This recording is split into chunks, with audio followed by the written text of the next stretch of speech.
Hello everyone. आज हम लोग इस वीडियो में भारतीय नागरिक सुरक्षा संहिता के एमसीक्यूज़ करेंगे। ये एमसीक्यूज़ आपके पीवाईक्यूज़ के बेसिस पे फ्रेम करे गए हैं और जो न्यू लॉ बना है, जो सीआरपीसी में प्रोविजंस नहीं थे, उसके बेसिस पे फ्रेम करे गए हैं। तो यहाँ पे बिल्कुल भी अननेसेसरी के एमसीक्यूज़ सॉल्व नहीं करेंगे। जो टॉप मोस्ट इंपॉर्टेंट एमसीक्यूज़ आपके हर स्टेट के एग्ज़ाम के पॉइंट ऑफ व्यू से इंपॉर्टेंट है, वो सॉल्व करेंगे। तो वीडियो को लास्ट तक देखिएगा, हेल्पफुल रहेगा तो लाइक शेयर सब्सक्राइब ज़रूर करिएगा। स्टार्ट करते हैं। The total number of chapter and section in BNSS 2023। तो आपको बताना है टोटल नंबर ऑफ चैप्टर कितने हैं, सेक्शंस कितने हैं। तो आपको पता होना चाहिए कि BNSS में 39 चैप्टर हैं और 351 सेक्शंस हैं। नेक्स्ट क्वेश्चन है कि बेल कहाँ डिफाइंड है। तो सीआरपीसी में बेल को डिफाइन नहीं किया गया था, लेकिन यहाँ पे डिफाइन किया गया है। तो बेल आपका 2B में दिया गया है, जिसका मतलब ये है कि जब किसी पर्सन को अरेस्ट किया जाता है, कस्टडी में लाया जाता है और उसको रिलीज़ किया जाता है, तो उसको कुछ कंडीशंस पे रिलीज़ किया जाता है, वही बेल है। इसमें बेल बॉन्ड है या फिर सिर्फ बॉन्ड हो सकता है। जैसे सिर्फ बॉन्ड का मतलब ये हुआ कि वहाँ पर वो पर्सन अपनी पर्सनल अंडरटेकिंग दे रहा है, वहाँ पर कोई श्योरिटी नहीं है जो रिस्पॉन्सिबिलिटी ले रहा हो कि ये बंदा जो अक्यूज्ड है या जो अरेस्टेड पर्सन है ये आएगा, ठीक है, ये अपीयर होगा। तो जहाँ पर श्योरिटी नहीं है वो बॉन्ड है, और जहाँ पर श्योरिटी है कि एक व्यक्ति है जो श्योरिटी ले रहा है कि ये व्यक्ति आएगा, जिसको आपने अरेस्ट करा है, जब आप बुलाएंगे तो ये आएगा, तो वो बेल बॉन्ड हो जाएगा। तो बेल जो आपका डिफाइन किया गया है वो सेक्शन 2B ऑफ BNSS में किया गया है। थर्ड क्वेश्चन है आपका, ऑडियो वीडियो इलेक्ट्रॉनिक मीन्स क्या है।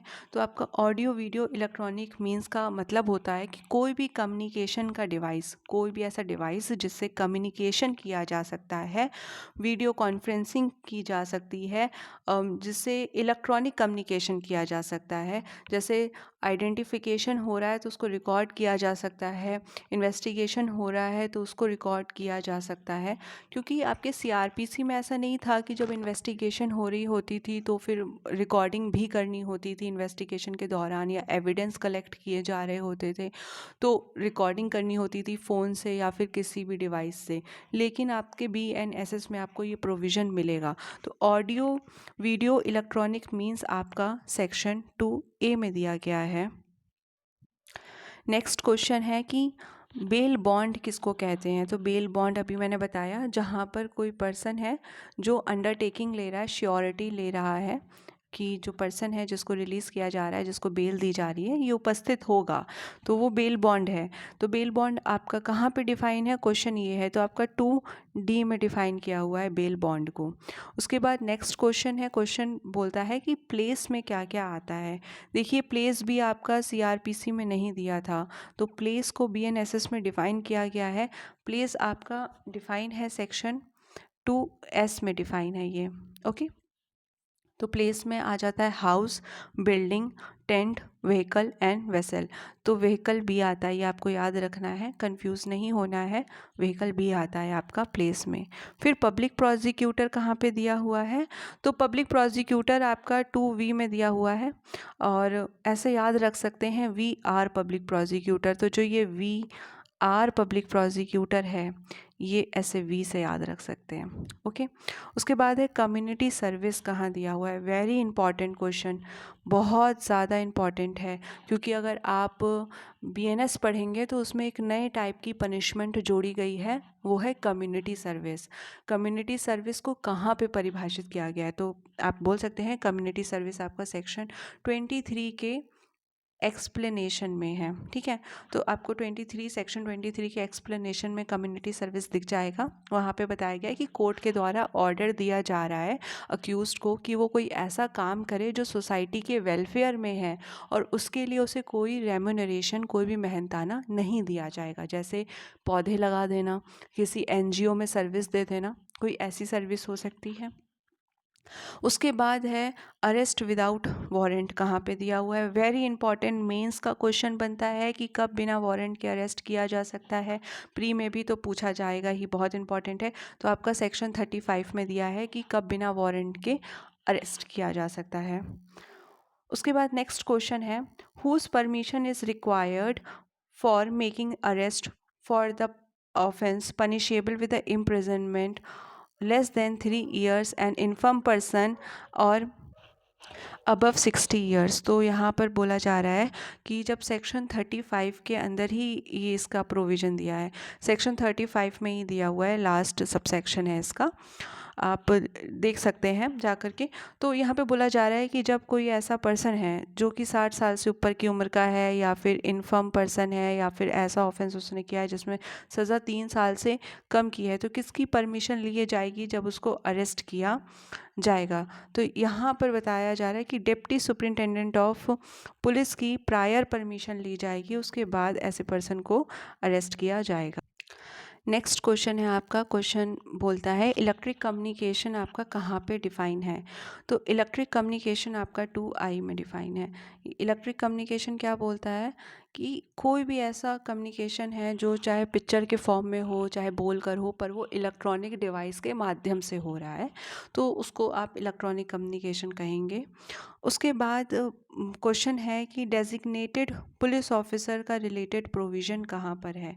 देखिए नया प्रोविज़न है, ये बहुत इम्पॉर्टेंट है, ये आपका सेक्शन 37 में है, और डेजिग्नेटेड पुलिस ऑफिसर वहाँ पे है assistant sub inspector of the police है, assistant sub inspector of the police है, जिसका काम क्या है, तो जिसका काम ये है कि जब किसी पर्सन को अरेस्ट किया जाता है ना, तो उसका नाम, पता, एड्रेस, क्यों अरेस्ट किया गया, किसके द्वारा अरेस्ट किया गया, वो इन सब का क्या करेगा, रिकॉर्ड मेंटेन करेगा। Very important.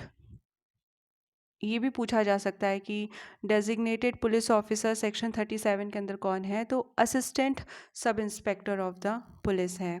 उसके बाद एक नया प्रोविज़न है जो आपके CRPC में बिल्कुल नहीं था, जो है कि अगर प्राइवेट पर्सन किसी व्यक्ति को अरेस्ट करता है तो उसको वो कितनी देर तक रख सकता है, और कितनी देर के अंदर उसे पुलिस ऑफिसर के सामने उस पर्सन को लेकर जाना है, या पुलिस स्टेशन में उसे लेकर पहुंचना होगा।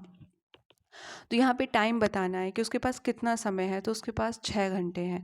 6 घंटे के अंदर वो प्राइवेट पर्सन जिसको उसने अरेस्ट करा है वो लेकर जाएगा पुलिस स्टेशन या फिर पुलिस ऑफिसर के सामने। यहाँ पे अरेस्ट कौन कर रहा है, प्राइवेट पर्सन कर रहा है, ठीक है। तो ये आपको पता होना चाहिए, वेरी इंपॉर्टेंट, क्योंकि पहले टाइम लिमिट नहीं दी थी 6 घंटे वाली। आमतौर पे क्या होता है, पुलिस ऑफिसर जब अरेस्ट करता है ना, तो उसे अगर फर्दर डिटेंशन चाहिए, फर्दर अरेस्टेड पर्सन की कस्टडी चाहिए, तो वो मैजिस्ट्रेट से ऑर्डर लेता है ना। लेकिन यहाँ पर क्या है, 24 घंटे होता है पुलिस के पास, यहाँ पे क्या है 6 घंटे। 6 घंटे के अंदर प्राइवेट पर्सन क्या करेगा, अरेस्टेड पर्सन को पुलिस स्टेशन या फिर ऑफिसर के पास लेकर जाएगा 6 घंटे के अंदर, ओके। फिर पूछा जा रहा है कि हैंडकफ से रिलेटेड प्रोविज़न कहाँ पे दिया हुआ है, तो आपको बताना है। देखिए ये प्रोविज़न भी आपका पहले नहीं था, CRPC में नहीं था, ठीक है। और यहाँ पर बात हो रही है कि कुछ ऐसे अपराध मेंशन करे गए हैं, कुछ ऐसे अपराध मेंशन करे गए हैं जहाँ पर बताया गया है कि कभी एक पर्सन को हैंडकफ किया जा सकता है, जैसे कि कोई टेररिस्ट एक्ट में है, ऑर्गेनाइज क्राइम में है ना, सेक्सुअल ऑफेंस करा है उसने बच्चों के खिलाफ, या कोई ऐसा जघन्य अपराध किया है, तो उसको हैंडकफ किया जा सकता है। तो इसका सेक्शन आपको बताना है। इसका सेक्शन है सेक्शन 42 सब सेक्शन 3। ये सारे आपके ऑप्शंस गलत हैं, तो आप ये करेक्शन करेंगे। इसका सही आंसर है सेक्शन 42 सब सेक्शन 3, ठीक है। उसके बाद बोला जा रहा है कि अननेसेसरी रेस्ट्रेन से रिलेटेड कौन सा प्रोविज़न है। अननेसेसरी रेस्ट्रेन मतलब कि जब एक व्यक्ति को अरेस्ट किया जाता है तो जितनी ज़रूरत है उस पर उतनी ही पाबंदी लगाई जाएगी। ऐसा नहीं होगा कि उसको वॉशरूम जाना है तो उसको वॉशरूम तक नहीं जाने दिया जाएगा, ज़बरदस्ती का रेस्ट्रेन करके रखा जाएगा, ऐसा नहीं होता है। तो बेमतलब का रेस्ट्रेन नहीं लगाया जाएगा, बेमतलब की ज़रूरत से ज़्यादा उस पर बंदिश नहीं लगाई जाएगी। कौन सा सेक्शन आपको बताता है, सेक्शन 46 बताता है। ये जैसा CRPC में था बिल्कुल वैसा BNSS में है, लेकिन ये प्री में पूछा जाता है इसलिए यहाँ पे कवर किया गया है। उसके बाद पूछा जा रहा है कि बॉन्ड कहाँ पर डिफाइंड है, तो आपको बताना है बॉन्ड किस सेक्शन में डिफाइंड है, बॉन्ड 2E में डिफाइंड है।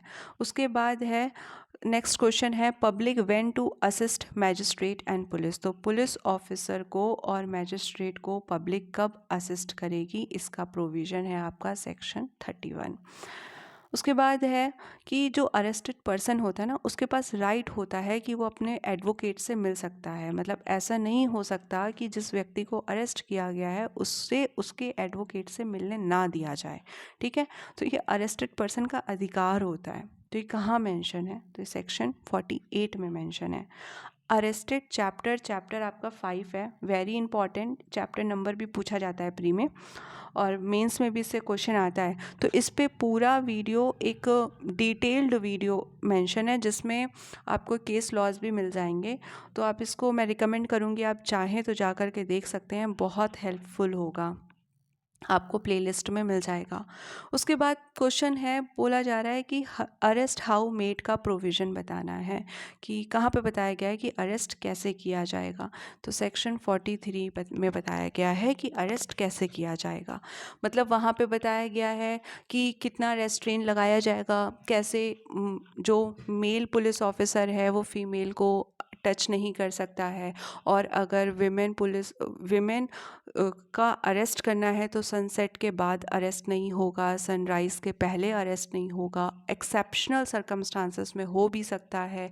अगर करना है सनसेट के बाद अरेस्ट या फिर सनराइज़ के पहले किसी विमेन को अरेस्ट करना है, तो मैजिस्ट्रेट ऑफ फर्स्ट क्लास का प्रायर परमिशन लिया जाएगा। किसका लिया जाएगा? मैजिस्ट्रेट ऑफ फर्स्ट क्लास का प्रायर परमिशन लिया जाएगा, उसके बाद ही अरेस्ट किया जा सकता है।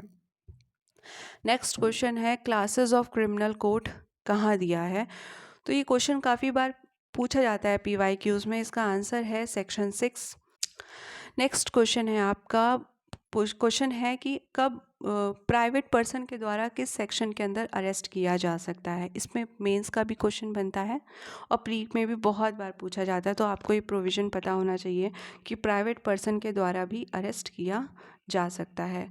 उसके बाद है कि अरेस्ट बाय मैजिस्ट्रेट कब अरेस्ट कर सकते हैं, ये कहाँ पे दिया है? सेक्शन 41 में दिया है। यूपी जुडिशरी मेंस में अरेस्ट बाय मैजिस्ट्रेट किसी ईयर में पूछा गया है, तो बहुत इम्पॉर्टेंट है ये। उसके बाद है कि चार्ज कहाँ दिया हुआ है, तो चार्ज 2F में दिया हुआ है। Charge include any head of the charge when it contain more heads than 1, कुछ ऐसी डेफिनेशन है। और चार्ज 2F में है। चार्ज पे कंप्लीट चैप्टर आपको प्लेलिस्ट में मिल जाएगा, बहुत इजी लूसिड लैंग्वेज में एक्सप्लेन किया गया है, आप चाहे तो जा कर के देख सकते हैं। नेक्स्ट क्वेश्चन है कि डायरेक्टरेट ऑफ प्रोसिक्यूटर कहाँ पर दिया गया? तो डायरेक्टरेट ऑफ प्रोसिक्यूटर आपका सेक्शन 20 में दिया गया है। उसके बाद है identification of arrested person. Identification parade के बारे में आपने पढ़ा होगा, BSA में भी है और इंडियन एविडेंस एक्ट में तो सेक्शन 9 में कवर था आपका ये। BSA का सेक्शन आप कमेंट सेक्शन में बताएंगे। तो आइडेंटिफिकेशन ऑफ अरेस्टेड पर्सन कहाँ दिया है आपका? BNSS में। वेरी इंपॉर्टेंट, सेक्शन 54 है। अगर आप CRPC की बात करें तो सेक्शन 54A में था, ठीक है, CRPC में, लेकिन अभी कहाँ है? सेक्शन 54 में है। काफ़ी बार पूछा जाता है ये। फिर क्वेश्चन है कि इंक्वायरी किस सेक्शन में डिफ़ाइन है? तो इंक्वायरी कहाँ डिफ़ाइन है ये आपको बताना है। इंक्वायरी आपके 2K में डिफ़ाइन है। अगर आपको इस लेक्चर का PDF चाहिए तो आप मेरा टेलीग्राम चैनल ज्वाइन कर सकते हैं, वहाँ पर आपको इसका PDF मिल जाएगा और इसके आगे के MCQs हम लोग नेक्स्ट वीडियो में कवर करेंगे। और आपका कितना स्कोर बना, आपने कितने MCQs सही सॉल्व करे, ये आप कमेंट सेक्शन में ज़रूर बताएंगे। Thank you.